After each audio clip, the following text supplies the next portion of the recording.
to relive the heart-wrenching moments from a crash that left 6 people dead. In my 20 years, it's the worst traffic wreck I've ever came upon.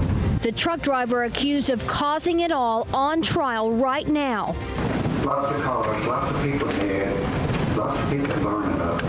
What today's emotional witness testimony and heartbreaking photos revealed about the moments leading up to the crash. News Channel 9 at 5 starts right now.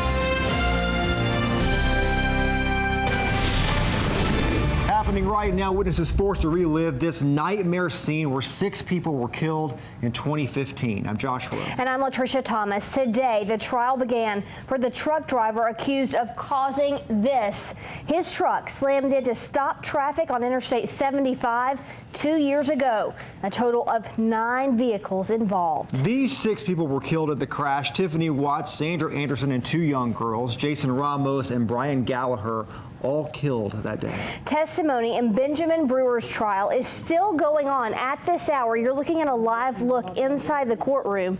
Right now, jurors just finished listening to the taped statement Brewer gave to police after the crash. At that point, he told officers he tried to hit the brakes in his truck, but they didn't work. Hannah Lawrence shows us the emotional testimony that came out of the first witnesses of the day. There were lots of fires.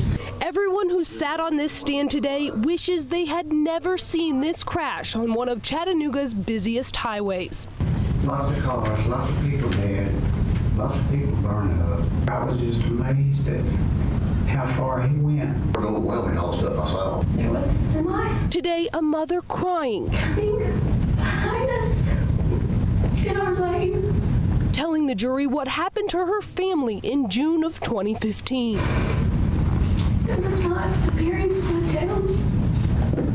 And cars were going everywhere. We had nowhere to go.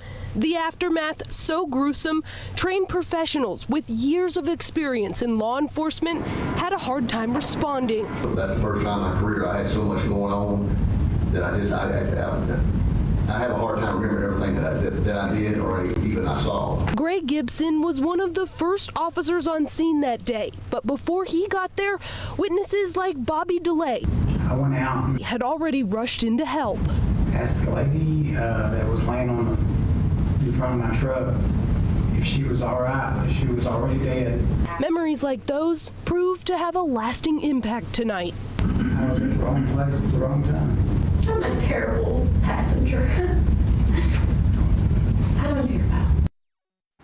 That was Hannah Lawrence reporting. She's still in the courtroom and we'll have an update at 6 o'clock. According to the NTSB's report on this crash, Brewer had been awake for 40 hours at the time.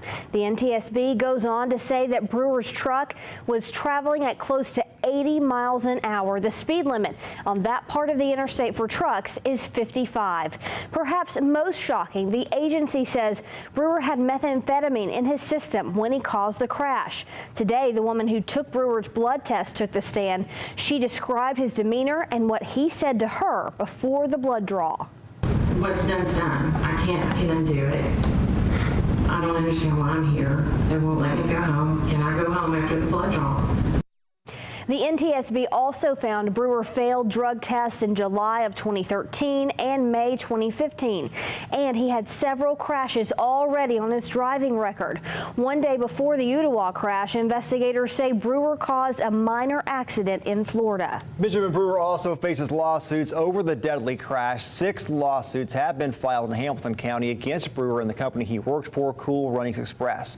At least 2 of those suits asked for a combined $21 million in damages. According to court records, Brewer had only been hired by Cool Runnings Express 10 days before that wreck. Brewer is also being sued in Kentucky by his fiancee at the time of the crash. She was in Brewer's truck and says he was driving in a reckless and careless manner with disregard for